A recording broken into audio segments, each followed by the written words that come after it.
시청자 여러분 안녕하십니까. 라스 성공전략의 김종성입니다. 지난주 금요일 우리 증시가 1% 넘게 하락하면서 연휴 동안의 해외 변수들이 어떤 게 나올 것인지에 대해서 궁금증을 가지신 분들이 상당히 많았을 것 같습니다. 오늘 우리 증시 이 등락을 거듭하고 있습니다. 강한 상승과 강한 하락 나오고 있지 않은 상황이고요. 혼조세라고 정리하는 게 딱 맞을 것 같다는 생각이 듭니다.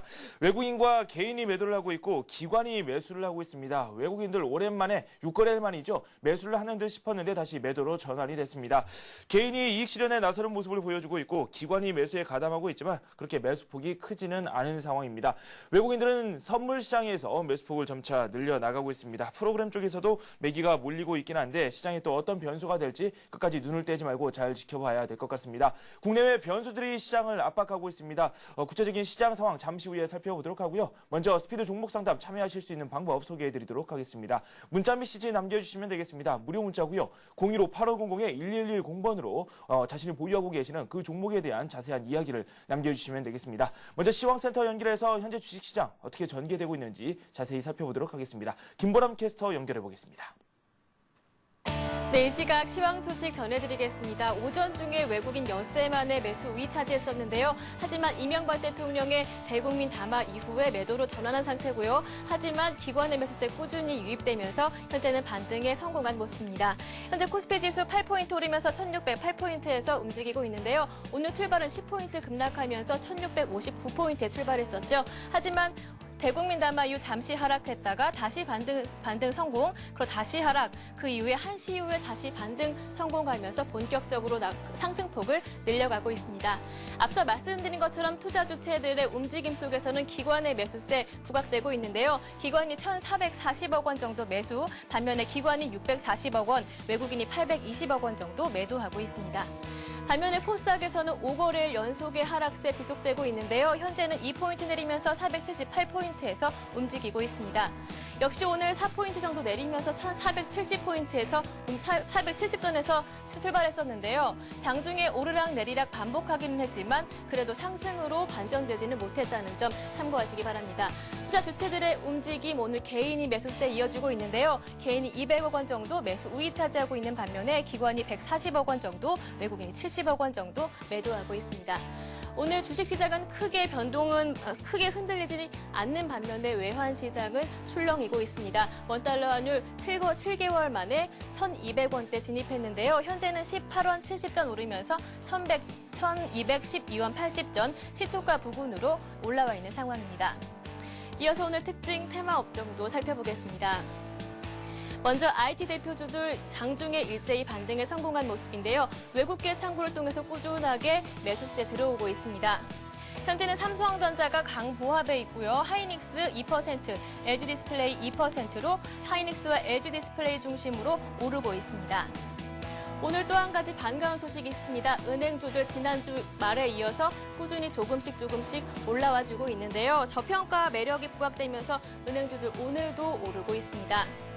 KB금융이 2% 오르고 있고요. 우리금융 3.9%. 그러는 가운데 외환은행과 기업은행 큰 폭으로 오르면서 기업은행은 외국인의 매수세도 꾸준히 유입되고 있습니다. 4%, 2% 오르고 있습니다. 또 한 가지 반가운 소식이 있습니다. 철강주들이 오늘 오랜만에 반등 시도하고 있는데요. 중국에서 부동산 보유세를 좀 늦춰서 도입하겠다라는 발표가 있으면서 건설 경기에 대한 기대감이 상승하고 있고요. 이에 따라 철강 수요도 크게 둔화되지 않을 것이라는 기대감에 철강주들이 오르고 있습니다. 포스코가 중심으로 4.6% 급등하고 있고요. 현대제철 역시 4.6% 오르고 있습니다. 하지만 업계에서는 이러한 철강주의 반등이 그동안의 낙폭 과대에 따른 상승이기 때문에 상승폭은 제한적일 것이다 라는 분석도 나오고 있습니다. 마지막으로 오늘 방위 산업주들도 살펴봐야겠죠. 오늘 이 대통령의 대국민 담화 이후에 대북 강경 대응할 것이라는 발표 이후에 방위 산업주들 큰 폭으로 오르고 있습니다. 스페코가 7.3% 오르고 있고 한일단조 3.8% 오르고 있는데요. 반면에 남북 경협주들은 움직임이 대북 방산주들보다 크진 않지만 그래도 약세 보이고 있다는 점 참고하시기 바랍니다. 지금까지 2시 구간대 시장 상황이었습니다.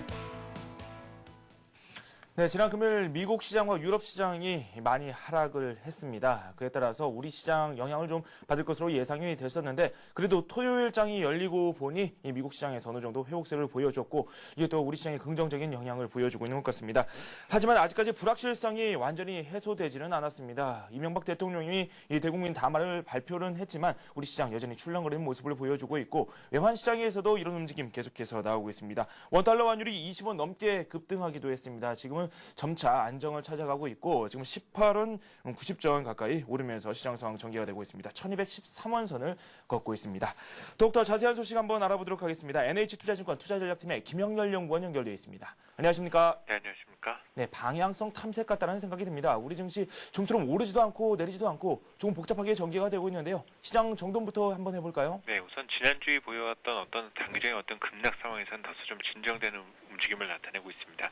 개장 초반만 하더라도 다소 좀 불안한 의식이 다소 좀 컸었고 이는 대통령이 담화문에 의식한 다소 좀 관망 양상이 다소 좀 짙었었던 부분이지만 다행히 낙폭 과대주를 중심으로 한 어떤 개별 반등이 확산되면서 전반적인 시장은 안정을 되찾는 모습입니다.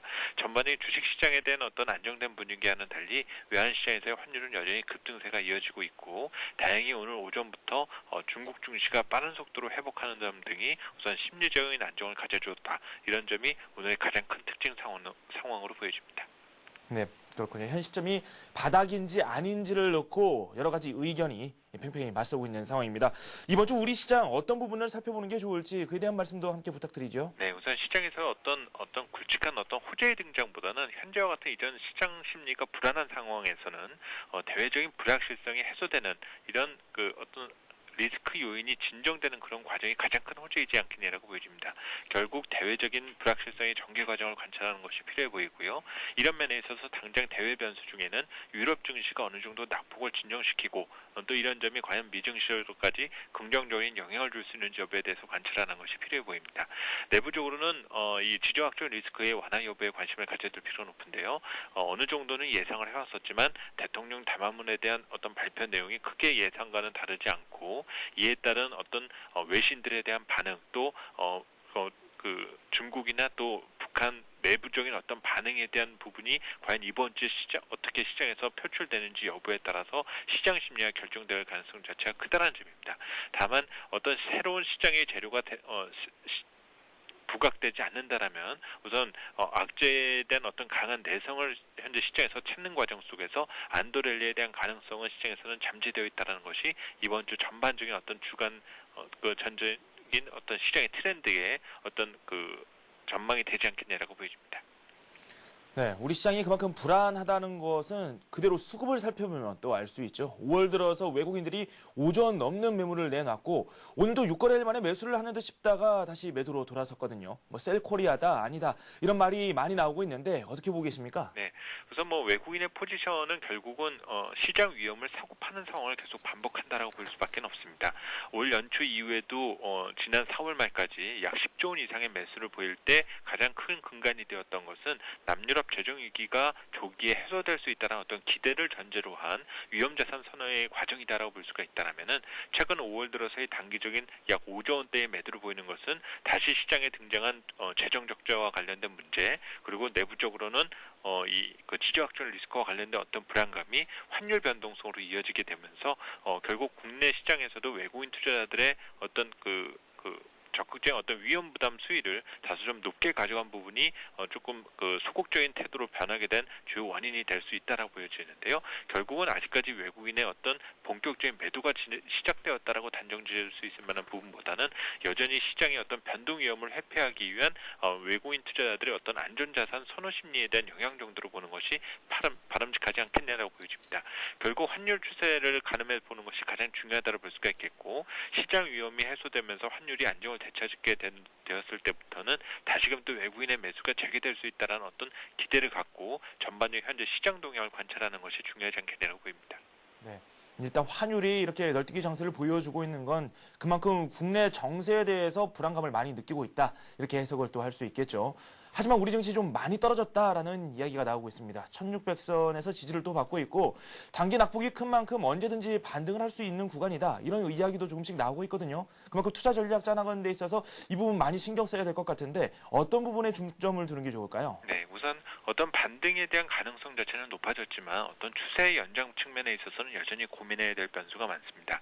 단기적으로 이 지정학적 리스크나 또 유럽발 어떤 재정위기 문제가 해소되면서 나타날 수 있는 안도랠리의 가능성은 단기적인 어떤 현재의 시장을 어떤 매수의 적기로서 인식할 수 있는 어떤 기회로 다가와 줄 수 있는 부분도 있겠지만 반등 과정에서 또 고민할 수 있게 되는 것은 2분기와 3분기에 걸쳐서 우리가 확인하게 될 경기와 이익 측면에서의 어떤 모멘텀 둔화 과정에 우선 단기적인 어떤 모멘텀 상실감이 시장에서는 또 부담으로 작용할 가능성 자체가 크다는 점입니다. 결국 현재 위치에서는 안도랠리 이상의 어떤 시장의 기대보다는 변동성이 진행된다는 그 관점을 유지해 나가면서 어떤 단기적인 트레이딩 관점에 대응을 하는 것이 필요할 것이라고 보여지고요. 이런 시장 국면에서 가장 유효한 것은 유망 업종을 찾는다는 것이 쉽지가 않다는 점입니다. 단기적으로 낙폭이 컸었던 종목들의 어떤 가격 반등만을 활용하는 단기적 측면에서의 대응 전략을 수립하는 것이 필요한 때가 아닌가라고 보여집니다. 네.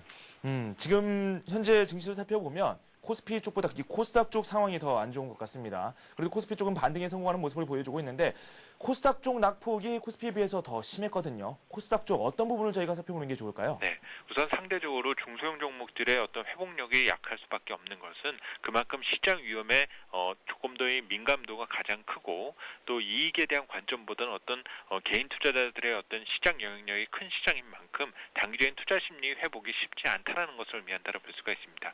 어떤 이익의 관점에서 봤을 때도 상대적으로 이 코스닥 종목들 중에 상당히 매력적인 종목들이 상당수 시장에 존재한다는 것만은 분명한 사실이지만 이에 상응하는 어떤 그 시장 위험과 변동 위험이 있다는 점을 감안하면 현재의 시장 여건이 여전히 어떤 그 시장의 안전성 그리고 어떤 주가의 변동성을 최대한 제한된 상태에서의 종목들을 선호하고 있다는 점을 감안한다면은 우선 코스닥 시장에서의 어떤 시장의 선호 순위는 다소 좀 후순위로 밀릴 가능성 자체가 있다는 점을 전제해 두시는 것이 필요하지 않겠냐라고 보여지고요. 많이 빠졌을수록 많이 오르지 않겠냐라는 어떤 기대를 가져볼 수도 있겠지만은 그만큼 안전성이 부족하기 때문에 많이 빠질 수도 있었다라는 측면을 고려해 두신다면 오히려 낙폭 과대 우량주를 중심으로 한 관심을 확대시키는 것이 현재 시장 여건과 맞물릴 수 있는 가장 적절한 투자의 대안이 되지 않겠냐라고 보여집니다. 네, 지금 해주신 말씀을 종합해보면 네 글자로 압축할 수 있겠네요. 안전제일. 일단 우량주 중심으로 한번 시장 접근하는 게 좋겠다라는 말씀을 해주셨습니다. 또 말씀 고맙습니다. 감사합니다. 네, 지금까지 NH투자증권의 김영렬 연구원과 함께했습니다.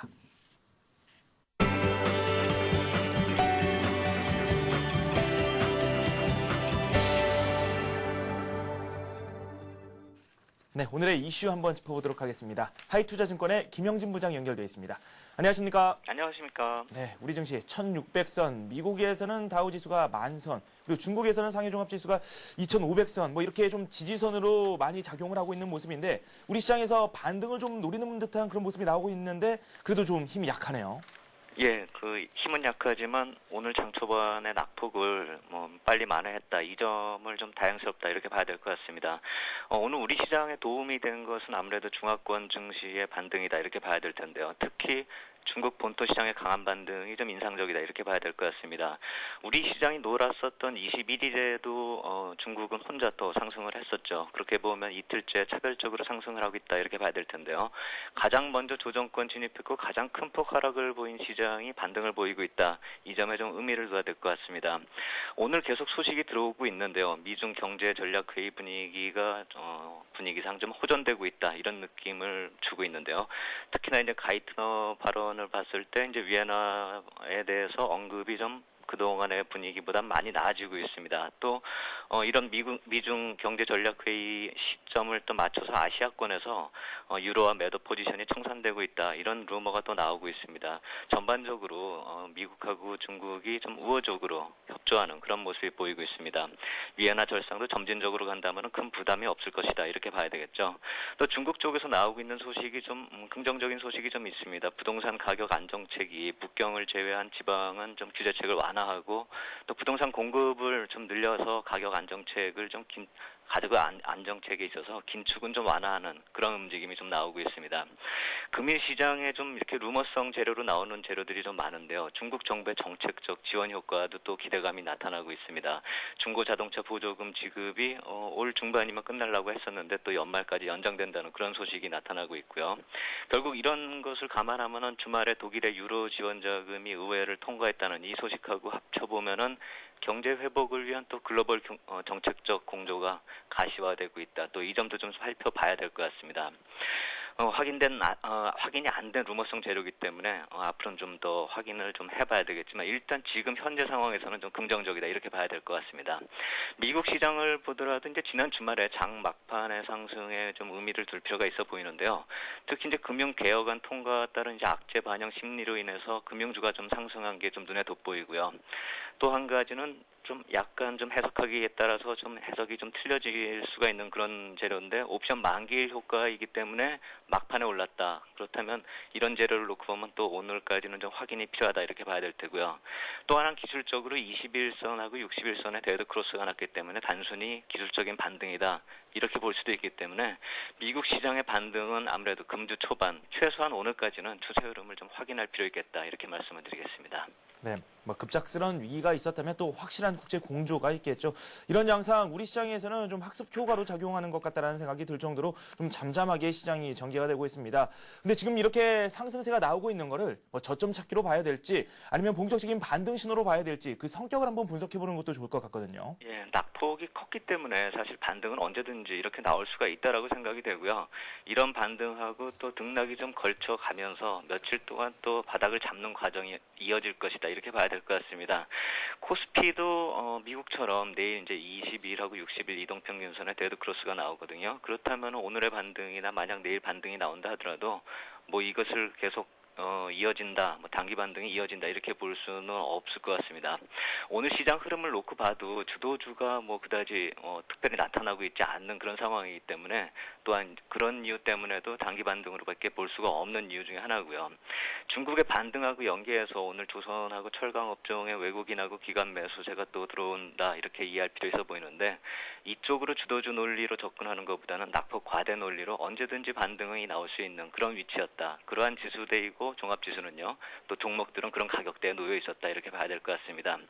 또 하나는 이제 펀드멘털적 요소가 약화되고 있다. 이 점도 봐야 될 것 같습니다. 이제 반도체 가격 약세 전환에 이어서 오늘 같은 날은 장중에 하반기에 LED 공급 과잉 루머가 또 나오고 있습니다. 오늘 전체적으로 루머성 재료가 너무 많은데요.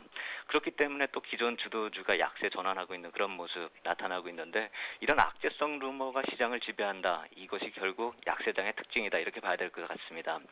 전체 시장 흐름을 놓고 봐도 일관성을 찾기가 아직 이르다. 이렇게 봐야 될 것 같습니다. 글로벌 자금 시장 흐름을 놓고 봤을 때 안전자산 선호 현상으로 인해서 달러가 강세에 나타난다. 이렇게 나타나고는 있지만 대표적인 안전자산인 금 가격은 약세죠. 그렇기 때문에 안전자산 선호 현상으로 인한 달러 강세보다는 주식시장과 더불어서 원자재 시장이 약세로 들어서고 있고 이런 것은 결국 유동성 축소 우려감이 현실화되고 있다. 이렇게 봐야 될 것입니다. 한국 시장을 놓고 보더라도 환율이 급등하고 있는 이런 상황에서 외국인 파생상품 매도 포지션이 좀 커지고 있다. 이 점을 보면은 약간 좀 반대된다. 이렇게 봐야 될 테죠. 선물은 기존 매도 포지션 청산의 성격으로 보면 약간 좀 이해가 가는데 옵션의 경우는 이제 콜 매수가 아니라 푼 매도에서 한번 이해를 해볼 필요 있어 보입니다. 콜 매수를 안 했다는 것은 결국 강한 상승을 기대하는 것은 아닌 것이고요. 풋을 매도했다라고 본다면 이제 단기적으로 강한 하락 가능성이 줄어든 것이다. 이렇게 이해해 볼 필요 있습니다. 그렇기 때문에 전체적으로 놓고 봤을 때는 약간 전체적인 강세를 좀 찾아보기는 좀 힘들고 아직 일관성 있는 그런 상승세가 나타날 것이다. 이렇게 보기 힘든 점이 여러 점이 발견이 되고 있습니다. 결국 오늘은 낙폭 과대로 인한 반등 그 정도로 봐야 될 것입니다. 네, 시장이 일관성이 없다라는 말씀을 해주셨습니다.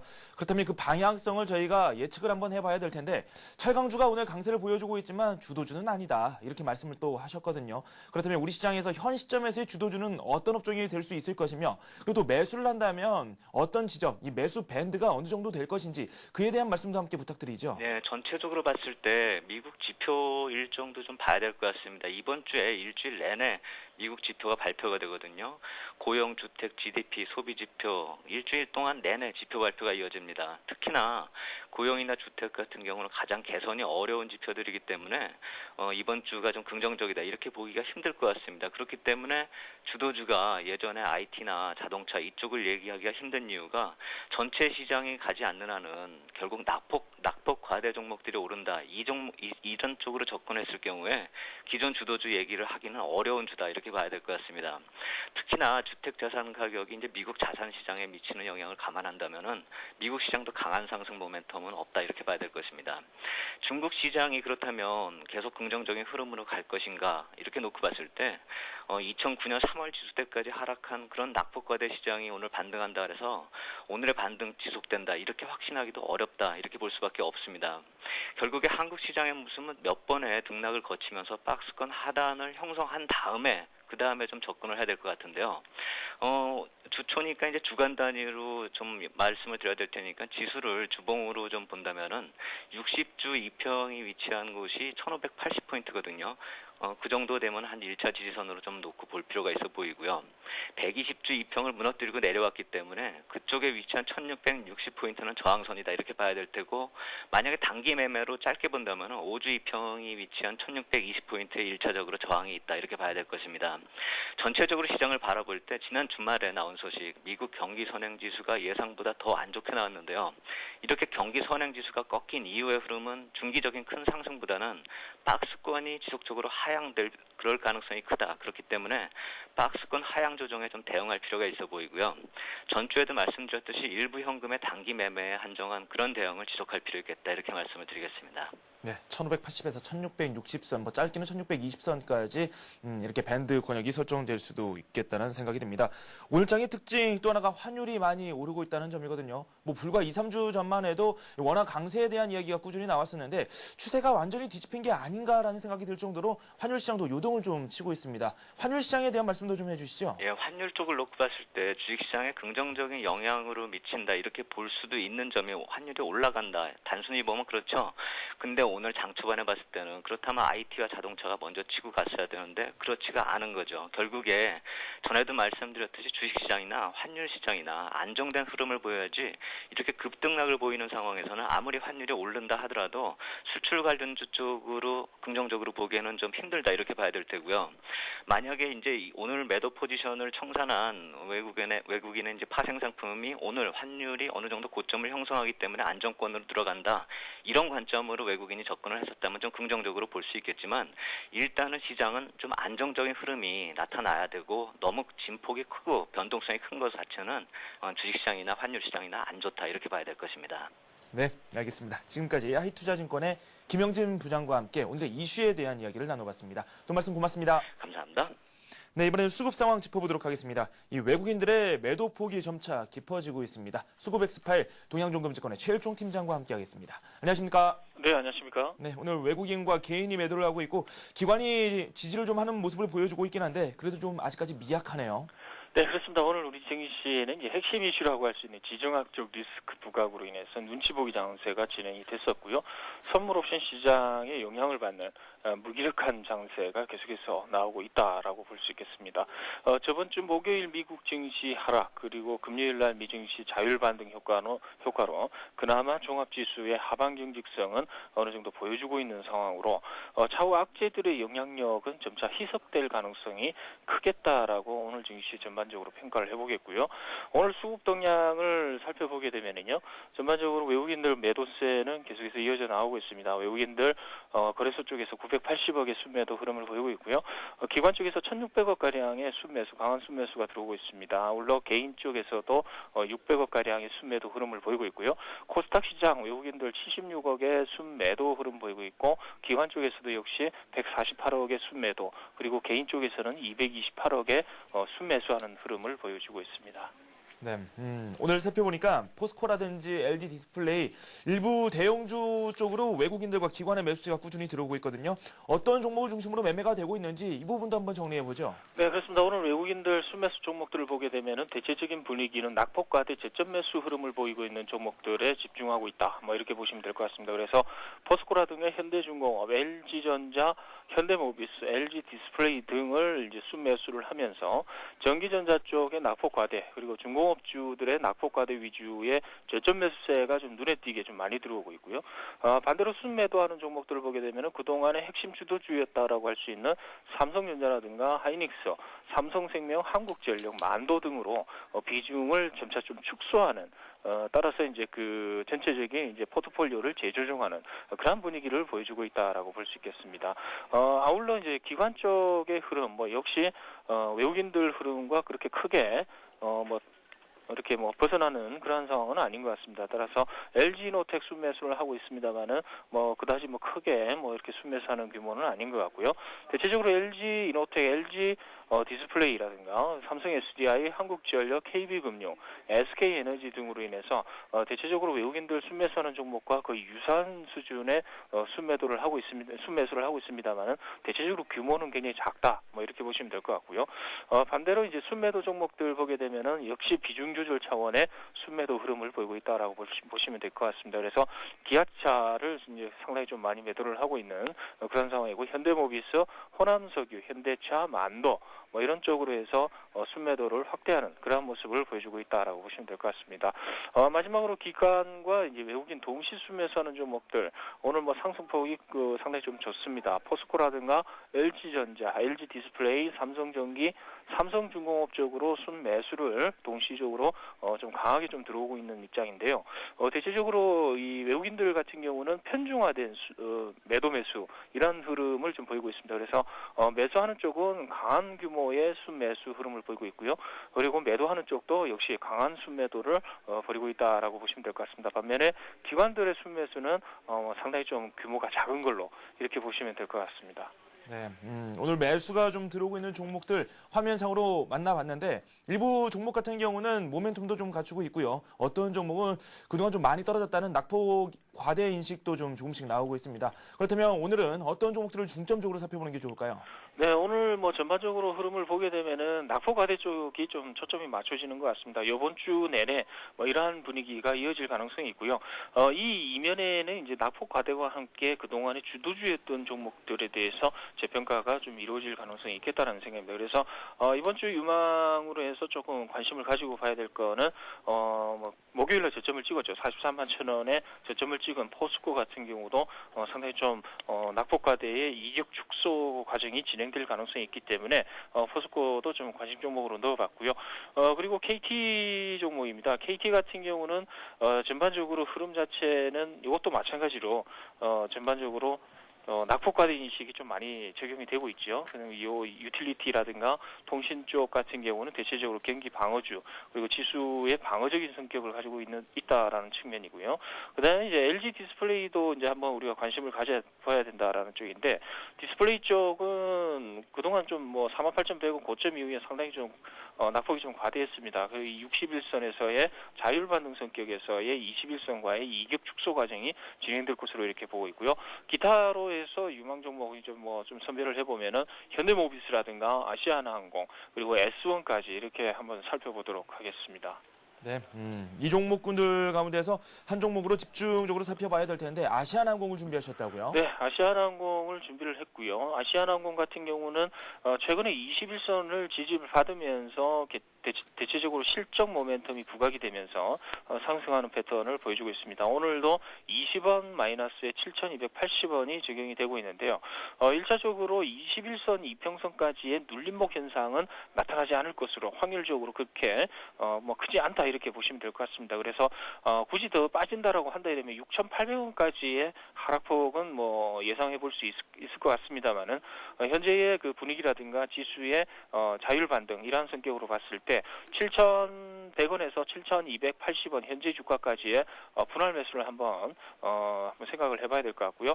수급적인 측면은 기관 쪽에서 순매수가 상당히 강합니다. 12일 연속 순매수에 가담을 하고 있고요. 외국인들은 반대로 이제 팔고 있습니다만은 보면 대체적으로 흐름 자체로는 이제 실적 모멘텀이 부각이 되는 쪽으로 해서 기관들이 계속해서 지금 모으고 있다. 뭐 이렇게 보시면 될 것 같습니다. 당 종목의 그 하나의 그 안 좋은 점, 악재라고 할 수 있는 부분이 그룹 리스크라는 부분인데요. 그룹 리스크 같은 경우는 이제 그 아시아나항공 자체적으로 유동성 부분을 어느 정도 해소를 했고요. 그리고 이 그 실적 부분이 가속화되면서 긍정적인 모멘텀이 계속해서 나타나고 있다라는 측면에서 향후 나타날 그룹 리스크에 대해서는 상당히 좀 보수적으로 하방 경직을 보일 수 있다라는 측면에서 현재의 주가에서는 어느 정도 매수에 가담을 해도 충분하지 않겠느냐 이렇게 보고 있습니다. 따라서 매수가는 아까 말씀을 드린 대로 7,100원에서 7,280원 현재까지 분할 매수하시고요. 목표 주가는 이렇게 보겠습니다. 전 고점이라고 할 수 있는 8,000원 부근인데요. 8,000원 부근까지 일단은 제시를 해드리고 8,000원이 돌파하는 순간에는 다시 재평가를 하면서 우리가 추적을 하는 쪽으로 말씀을 드리겠고요. 그리고 목표 주가 반면에 이제 그 손절가인데요. 손절가 부분은 일단은 6,500원 정도 수준이 될 것 같습니다. 21선이 위협받는 그런 상황이 될 수 있기 때문에 6,400원에서 6,600원 정도 수준에서는 어느 정도 지금 현금화하는 쪽으로 말씀을 드려보도록 하겠습니다. 네, 이렇게 해서 동양중금증권의 최일종 팀장과 함께했습니다. 도움 말씀 고맙습니다. 감사합니다.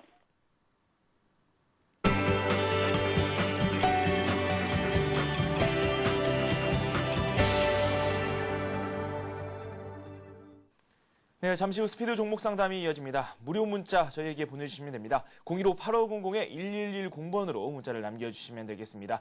이번에는 급등이 예상되는 종목들 한번 살펴보도록 하겠습니다. 백룡승천님이 연결되어 있습니다. 안녕하십니까?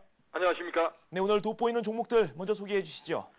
예, 시장이 어려운 상황에서도 박스권 돌파하면서 강한 흐름을 보여주는 종목들이 있는데요. 특히 IDS 시장이 굉장히 안 좋은 상황에서도 추세가 살아 있고요. 강한 박스권 돌파를 시도하고 있는 종목이죠. 차트상으로 보시면 3,500원의 박스권 고점대를 강하게 돌파하고 최근에 전환사채 물량이 전환이 된다 이런 소식에도 불구하고 주가가 강세를 보이고 있는데요. 향후 휴대폰용 중소형 LCD 모듈이라든가 또는 LED 도강판 이런 부분에서 성장이 기대되는 회사로서 주목해야 되지 않나 생각이 됩니다. 현재 추세가 아주 살아있고요. 직전 고점에 도전하는 흐름이라고 말씀을 드리겠고, 다음은 솔본인데요. 솔본은 자회사인 인피니트가 의료 영상 부분에서 항상 1위를 하는 회사인데 26일에 상장 예정으로 있어서 자회사의 상장 때문에 강한 모멘텀을 갖고 현재 상승 흐름을 보여주고 있습니다. 눌림목에서 오늘 상한가까지 도전하는 이러한 흐름이 나오고 있는데요. 최근에 거래량을 대량으로 싣고 있다는 점에서 추가 상승의 가능성이 높은 그러한 국면이라는 말씀을 드리겠고요. 다음은 SKC. 역시 광학 필름 분야에서 국내 1위 업체고 또한 실적이 호전될 것으로 예상되는 회사로서 최근에 시장이 어려움에도 불구하고 5일선을 타고서 강한 상승을 보여주고 있기 때문에 향후 실적 호전에 따른 추가 상승 흐름이 이어질 거로 보이는 그러한 회사가 되겠습니다. 네, M&A 효과 관련된 그런 재료를 갖춘 종목도 있고요. 자회사 상장 그리고 또 실적 호전이 기대되는 그런 종목까지 한번 살펴봤습니다. 한 종목 집중적으로 살펴보죠. 예, IDS를 말씀을 드리고 싶습니다. IDS는 최근에 장중에 상한가 나오고 또 이틀 조정하고 또 상한가 들어가는 이런 흐름이 나오는데 오늘 이틀 조정 후에 다시 양봉을 붙이면서 강한 흐름을 보여주고 있기 때문에 향후 직전 고점에 대한 돌파 이런 흐름이 나올 거로 예상이 되고 있죠. 일단 매수가를 현재가보다 약간 낮게 3,640원 정도로 제시를 해드리겠고요. 그다음에 지지 라인을 오늘 저점 3,420원으로 제시를 해드리고 목표가는 최근의 고점대인 4,400원을 제시를 해드리니까요. 짧게 보시고 한번 공략을 해보시라는 말씀을 드리겠습니다. 네, 이렇게 해서 백룡승천님과 함께 급등이 예상되는 종목군들 자세히 한번 짚어봤습니다. 감사합니다. 감사합니다.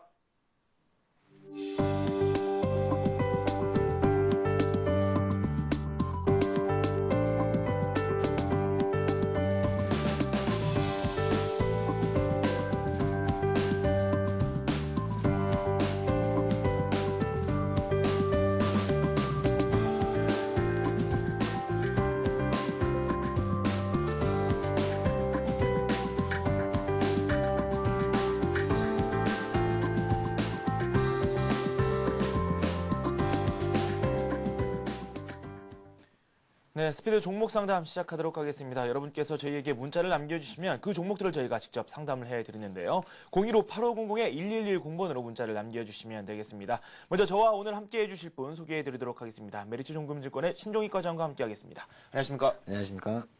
시장이 좀 복잡하게 전개가 되고 있거든요. 네. 그래도 우량주 중심으로 해서 선별적으로 매수세가 들어오고 있고 반면에 코스닥 쪽은 좀 약세를 보여주고 있고 조금씩 엇갈리고 있는데 시장에 대한 해석 어떻게 내리는 게 좋을까요?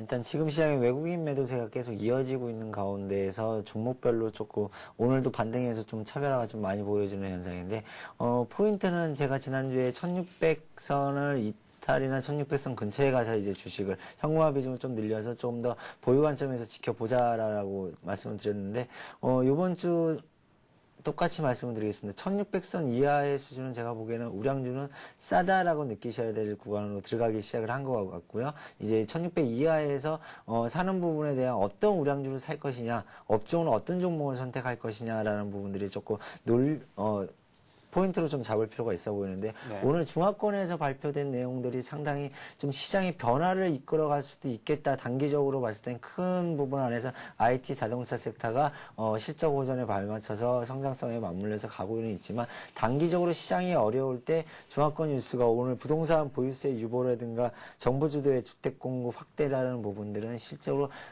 우리나라의 중국 관련 주식들, 철강이라든가, 여타, 두산인프라라든가, 기계업종도 이런 중화권에 대한 부분, 긴축에 대한 부분들에 대한 악재로 작용하면서 주가가 많이 흘렀던 주식들이 있습니다.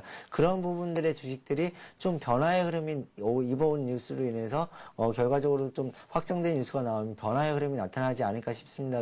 지금 현재 중국이 포커싱을 맞췄던 거는 우리가 금리 인상에 대한 부분이 언제 도래할 것이냐가 항상 시장의 포인트였는데 오늘의 포인트 돌아다니는 내용으로만 본다면 포인트 자체는 금리 인상이 조금 더 늦춰지면서 되려 정부의 주도의 주택 시장에 공급하면서 물가를 안정시키겠다라는 의도가 좀 공급 차원에서 늘려나가겠다. 그러면 금융시장에서 금리 인상에 대한 부분은 조금 더 지연될 가능성이 있다. 좀 더 이 정책을 써본 다음에 그 다음 정책으로 나타날 수 있겠다라는 생각이 오늘 좀 중국 쪽에서 날라오는 호재성 내용들의 좀 포인트 아닌가 싶습니다. 그래서 오늘도 제가 그에 관련된 이제 토픽 종목 이제 포스코를 들고 나왔는데요. 관심 종목 때 다시 한번 말씀드리기도 하고요. 시장은 철저하게 1600 이하에서 좀 싸다라고 평가하시면 될 것 같고요. 1550까지도 열려있다라는 부분들이 좀 많은데 단기적으로 변동성이 크기 때문에 그 부분들을 최대한 좀 이용하셔서 심리적인 공포 가운데 우량주로 좀 저점 분할 매수하시는 부분들이 좀 효과적인 전략이지 않겠나 싶습니다. 네, 그렇죠. 지지선 1600선으로 많은 분들이 여기고 있는데 이 부분이 좀 무너지면은 저가 매수 의견이 상당히 많이 나오고 있습니다. 그런 양상 현재도 좀 계속해서 활발히 진행이 되고 있죠. 스피드 종목 상담 빠르게 시작하도록 하겠습니다. 첫 번째 종목 올려주신 분이 계시는데 이 삼성전기에 대해서 살펴보도록 하겠습니다. 5788님께서 올려주셨고요. 14만 원에 매수를 하셨고 비중이 50% 비중입니다. 제가 상담 들어가기 전에 살짝 차트를 살펴보니까 한 2주 전쯤에 이 갭상승할 때 그때 매수를 하신 것 같다는 생각이 드는데 최근 들어서 추세가 갑자기 무너졌거든요. 모든 종목이 마찬가지겠지만 일단 삼성전기에 대한 진단부터 한번 내려보죠. 일단 간단하게 말씀드리겠습니다. 시장을 대표하는 주식입니다. 시장이 이 주식이 안 가면 시장이 안 간다라는 얘기 정도로 할 정도까지로 시장의 어떤 주도주 영역의 1번 주자다라고 보시면 될 것 같습니다. 그렇기 때문에 MLCC 적층 세라믹 부분하고 그 LED 부분 성장성을 같이 갖고 있고 결국은 실적에 대한 모멘텀이 올해 굉장히 서프라이즈 할 것 같습니다. 그렇기 때문에 시장을 대표하는 주식, 이 주식이 가야지 시장이 움직일 것이다. 네. 이렇게 보시면 오늘은 좀 반대로 움직이고 있지만 지금 상황은 그렇게 보셔도 좀 나빠 보이지는 않습니다. 그렇기 때문에 지금 현재 주도주 영역에서 매매를 하시다가 가장 나중에 빠진 종목이기도 하기 때문에 추세에 대한 유지에 대한 부분들은 너무 걱정 안 하셔도 될 것 같고요. 네. 차트를 보면서 좀 말씀을 드리도록 하겠습니다. 일단 단기 이 정도 수준에서는 좀 감내할 수 있는 수준이지 않겠나 싶습니다. 단기 좀 22선 이탈을 하면서 조금 심리적으로 불안감을 좀 느끼실 수 있는데 업황 호전과 지금 시장의 주도주 맥락은 바뀌지 않았다라는 부분하고 그 부분을 좀 인식하시고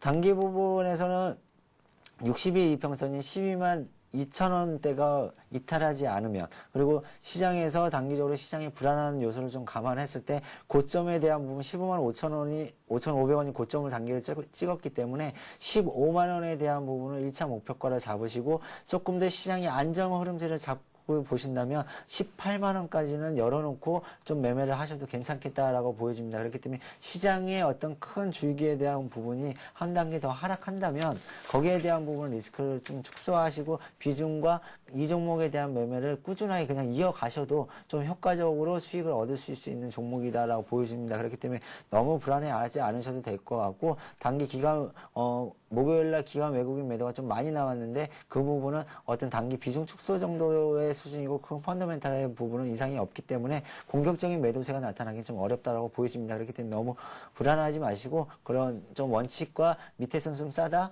위로 올라가면 조금 더 시장상 보면서 비중 축소하시는 전략이 좀 더 효과적이라고 보여집니다. 네, 분명 시장 전체를 놓고 봤을 땐 불안한 건 사실입니다. 하지만 비관적으로 생각할 필요는 없는 것 같습니다. 구체적인 전략을 제시해 주셨는데 12만 2천 원 선을 이탈하지 않는 선에서 보유하시라고 말씀을 해 주셨고요. 1차 목표가로 15만 원 선을 말씀을 해 주셨습니다. 삼성전기에 대한 말씀을 들어봤고요. 이번에는 1533님께서 두 종목을 보내주셨습니다. 본인은 포트폴리오를 올려주셨는데 STX 엔진을 19,700원에 매수를 하셨고 비중이 30% 가지고 계시고요. 그리고 세운 메디칼을 2,365원에 역시 30% 비중으로 총 60% 주식을 보유하고 계신다라고 말씀을 해주셨습니다. 두 종목 모두 손실을 입고 계신 상황이고 STX 엔진 같은 경우는 오늘 좀 상승을 하고 있지만 세운 메디칼 쪽이 좀 불안하거든요. 네. 일단 STX 엔진부터 말씀을 드리도록 하겠습니다. STX 엔진 선박용 디젤 쪽에 중속 엔진을 만드는 STS 그룹의 핵심 업체죠. 실질적인 제가 이 시간을 통해서 계속 말씀을 드리는데 조선업종과 해운업종에 대한 턴어라운드가 아직 본격화되지 않았고 올해의 실적에 대한 부분이 피크일 가능성이 높고 내년에 대한 부분은 좀 불안한 양상들을 보여주고 있다. 그렇기 때문에 성장에 대한 부분들이 그다지 높지 않기 때문에 STS 그룹에 대한 부분들은 전체적으로 좀 올라오는 비중을 축소하시라고 말씀을 꾸준하게 드리고 있습니다. 그렇기 때문에 STS 엔진 지금 단기적으로 봤을 때 19,700원이면 거의 비싼 가격에 사신 건 아니기 때문에 좀 더 효과적인 탄력성 크게 놓고 봤을 때는 지금 박스권을 유지하고 있는 종목이기 때문에 이 하단의 라인이 17,000원대, 17,000 초반대가 무너지지 않는다면 결과적으로는 박스권 안에서 꾸준하게 움직이지 않겠나 싶습니다. 그렇기 때문에 지금 입장에서는 22,000원 수준 정도에 도달을 하시면 비중을 좀 공격적으로 좀 줄이실 필요가 있으실 것 같고요. 아래 하단은 박스권 하단이 깨지지 않는 17,000원 앞에 15,300원은 조금 패닉성에 대한 부분이기 때문에 이 부분은 좀 빼고 보시는 게 나을 것 같고요. 17,000원 수준을 좀 지지가로 놓으시고 그 지지가가 좀 이탈하시면 손절에 대한 부분을 좀 고려해 보시는 게 좀 좋아 보이고요. 세원 메디칼 같은 경우는 의료기 전문 회사인데 실질적으로 그다지 수익성이 높은 회사의 자체에 대한 성장성은 꾸준하게 이어지고 있는 것 같습니다. 제가 실적을 잠깐 봤는데 지금 실적의 3년치에 대한 부분이 영업이익이 꾸준하게 증가를 하고 있는 모습을 보이고 있기 때문에 성장에 대한 부분이 좀 이어져 나가는 회사 아닌가 싶습니다. 그렇기 때문에 의료기기에 대한 부분이고 UL스케어라든가 이런 부분들에 대한 각광 그리고 여러 가지 앞으로 와서 삼성에 대한 부분도 투자의 부분이 좀 강하기 때문에 의료용 흡입기 생산을 하는 업체인데 실제로 중국 쪽하고 지금 미국 쪽의 매출이 좀 개선되는 모습을 좀 보이고 있다라는 뉴스도 좀 나오고 있습니다. 그렇기 때문에 실적에 대한 부분은 큰 문제가 없었고 한번 또 앞전에 거래량을 수반하면서 좀 단기 급등하는 모습을 보여줬었기 때문에 이 흐름 안에서는 좀 흐름은 양호해 보인다. 기술적 반등 시점이 도래한 구간에 도달을 했다라고 보여지고요. 일단은 단기적으로 봤을 때는 지금 좀 중기적인 목표가는 성장성 보유하시고 3,000원대까지 좀 장기적으로 좀 시각을 열어놓고 보셔도 될 것 같고요. 단기 손절가는 2,000원, 이 박스권 하단에 대한 부분은 좀 강하게 지지를 못한다면 이탈한다면 좀 스몰캡으로서 좀 손절에 대한 부분을 고려해 보시는 게 좀 더 효과적인 전략이라고 보여집니다. 아주 구체적으로 말씀을 해주셨는데요. STX 엔진에 대해서 제가 추가적으로 질문을 좀 드리고 싶네요. 22,000원 선을 올라간다. 그렇다면 공격적으로 비중을 줄이라고 말씀을 하셨는데 비중이 30% 정도 되시거든요. 비중을 어느 정도로 개인적으로는 비중을 전부 다 줄이시고요. 전량 다 매도를 하시고 좀 더 업황이 성장 업종에 대한 부분 그리고 향후 그 성장성이 좀 이어지는 업종으로 좀 옮겨가시는 게 지금 그 정도 가격대라면 지금 손실폭도 크지 않으시고 또한 거기에 이익폭을 좀 짧게 잡으시는 게 좀 더 효과적인 전략이다라고 보여집니다. 네, 알겠습니다. 이번에는 유진 로봇 한번 살펴보도록 하죠. 3,200원에 매수를 하셨고 비중을 30% 가지고 계신다고 8814님께서 올려주셨습니다. 유진 로봇, 좀 변동, 모든 종목들이 마찬가지겠지만 변동성 다 가져가는 종목이거든요. 조금 이렇게 실적이 향후 성장성이 안 보이는 기업들을 상담할 때가 제일 난감한데요. 유진 로봇에 대한 부분들은 좀 지금 어떤 로봇 관련주들에 대한 테마가 같이 이어지면서 주가가 2009년 초반 5월 달 정도에 굉장히 급상승하는 모습을 좀 보여줬는데 지금 그런 앞전에 2009년도에 상반기에 급상승을 했는데 수익성은 3년치를 놓고 쭉 봤을 때는 계속 적자를 기록하고 있다는 얘기죠. 기대 심리에 의해서 큰 상승을 했는데 그 상승에 대한 부분이 실적이 쫓아와야 되는데 쫓아오지 않고 있다는 얘기입니다. 그렇다면 이 부분들이 실적에 대한 부분들이 향후 계속 또 부정적일 가능성이 높다라고 보여지기 때문에 지금 현재 수준에서는 박스권을 크게 이탈할 가능성도 있어 보인다라고 보여집니다. 그렇기 때문에 좀 기술적 반등을 이용해서 좀 적극적인 매도 전략을 쓰시는 게 좋을 것 같은데요. 개인적으로 지금 현재 봤을 때는 2,000원대 이 하방 강력한 지지선 라인이 좀 이탈하면 주가 수준이 밸류에이션에 맞춰서 좀 실적에 대한 부분들을 조명하면서 성장성보다는 실적에 조명하면서 주가 하락폭이 좀 깊어질 수 있습니다. 그런 부분들을 좀 고려하시고요. 3,200원 좀 고가권에 사셨는데 좀 그 단기 목표가를 2,600원 수 정도 놓고 좀 손절에 대한 부분도 좀 고려해 보시는 게 좀 더 효과적이지 않겠나 싶습니다. 네, 유진 로봇 일단 3,200원 선에 매수를 하셨고 비중을 30% 가지고 계시는데 2,600원 선을 말씀을 좀 해주셨습니다. 주가 자체가 좀 최근 들어서 좀 부진한 흐름을 보여주고 있고 전체적으로 모든 종목이 이런 양상을 보여주고 있긴 하죠. 하지만 유진 로봇 최근 들어서 추세가 좀 아래 방향을 많이 향하고 있습니다. 정부 쪽에서도 여러 가지 테마 성격으로도 떠오를 수 있는 그런 종목인 것은 확실한데 그래도 최근 들어서 낙폭을 많이 보여준 만큼 시장에서 리스크 관리를 조금 해야 되지 않을까라는 생각이 듭니다. R&D 관련해서도 성과를 언젠가는 낼 수 있을 그런 종목이긴 하지만요. 최근 들어서 좀 부진하고 있죠. 오늘도 37% 급락하면서 2,155원 선을 걷고 있습니다. 이번에는 두 종목 동시에 살펴보도록 하겠습니다. 이 자동차 관련주들을 질문을 해주셨는데 먼저 4789님께서 기아차를 매수하시고 싶으신 것인지 아니면 기아차를 보유하고 계신지는 모르겠는데 일단 저희가 기아차를 매수 의견에서 한번 접근을 한번 해보도록 하겠습니다. 기아차에 대한 내용을 한번 분석을 해드리고요. 그리고 7795님께서 올려주셨습니다. 쌍용차를 9,800원에 매수를 하셨고 비중이 20%입니다. 계속 보유를 해야 합니까? 그 점이 궁금합니다. 라고 말씀을 해주셨습니다. 기아차와 쌍용차 이 두 자동차주 한번 살펴보죠. 네, 기아차하고 쌍용차는 자동차주로 같이 보면 안 되죠. 네. 실제로 완전히 별개에 대한 부분을 주가가 움직이고 있기 때문에 기아차 그냥 쉽게 보유하고 계시는 관점이라면 보유 관점에 놓고 보시는 게 가장 좋고요. 단기적으로 매도에 대한 부분들 기관 외국인 미덕은 좀 나타날 수 있는데 상대적으로 기관이 그에 대한 받침목을 좀 할 수 있다라는 수급적인 주체로 보면 되실 것 같고요.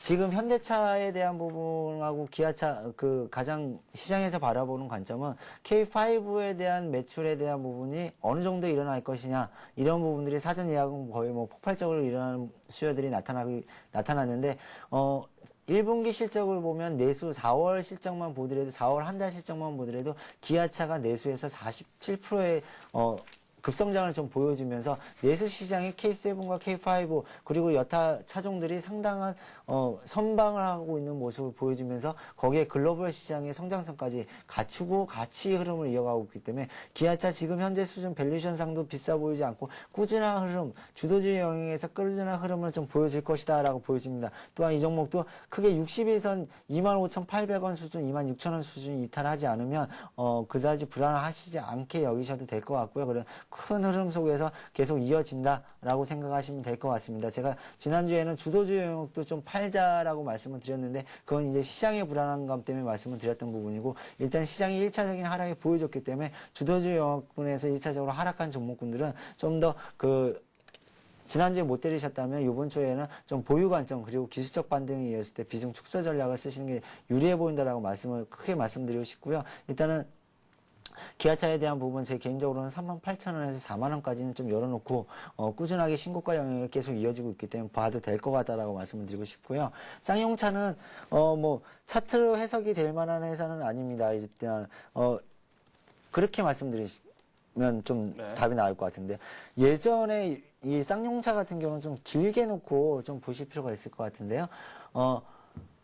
하이닉스에 대한 부분하고 쌍용차, 우리가 대우그룹, 뭐 과거의 대형 기업들에 대한 부분들의 그 어떤 부도 리스크라든가 이런 실질적으로 회사에 공포감을 주어줬던 시기에 결과적으로 다 도래하고 난 다음 후에 놓고 본다면 주가 수준이 큰 업체들은 다 복귀하더라는 얘기입니다. 네. 쌍용차를 굉장히 지금 갖고 계시면 안 보셔도 9,800원대에 사셨으면 가장 저가에 사셨을 텐데 지금 장기적인 관점을 놓고 본다면 좀 더 긍정적인 관점으로 놓고 보셔도 이 가격대는 될 것 같고요. 네. 큰 흐름 안에서는 좀 보유 관점을 말씀드리고 싶고요. 단기적인 트레이딩 관점에서도 적극적으로 좀 저가 매수에 대한 부분을 좀 이용하셔서 좀 대응을 하시는 게 좋을 것 같고요. 개인적으로는 지금 11,000원 정도 수준에서 조금 더 그 비중을 좀 축소하시면서 테크니컬하게 좀 더 종목을 매매하시는 게 좀 더 효과적으로 보여집니다.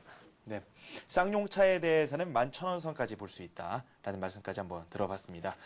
이번에는 관심 종목 한번 저희가 살펴보도록 하죠. 초반에 포스코에 대한 말씀을 해주시기로 했는데 중국 정부가 뭐 부동산 보유세 3년 후로 연기를 하겠다 이런 얘기가 나오면서 건설 경기 쪽에도 좋은 영향이 있을 것이다. 뭐 이게 또 포스코 쪽으로도 큰 호재로 작용하고 있는 모습이거든요. 예. 네. 아까 제가 초반 시장 때도 말씀을 드렸듯이 지금 포스코가 상승하는 부분들을 오늘 시장에 단기 대부분 전문가들이 뭐 그런 부분도 있고 아닌 부분들도 있는데 단기 과대 낙폭에 대한 기술적 반등이다라는 성향을 좀 많이 강조를 하시는 것 같은데 제 개인적으로 생각은 좀 다른 모습입니다. 왜냐하면 오늘 중국적 발표에 대한 부분들은 상당히 그 중국의 철강석 가격에 대한 상승을 부채질할 수 있습니다. 왜냐하면 기존에 가지고 있었던 정책의 방향을 제가 보기엔 180도 바뀐 거다라고 보여집니다. 일단은 금리 인상에 대한 부분에 포커싱해서 공급에 대한 아파트 공급으로 인해서 물가를 잡겠다라는 부분이거든요. 공급에 따른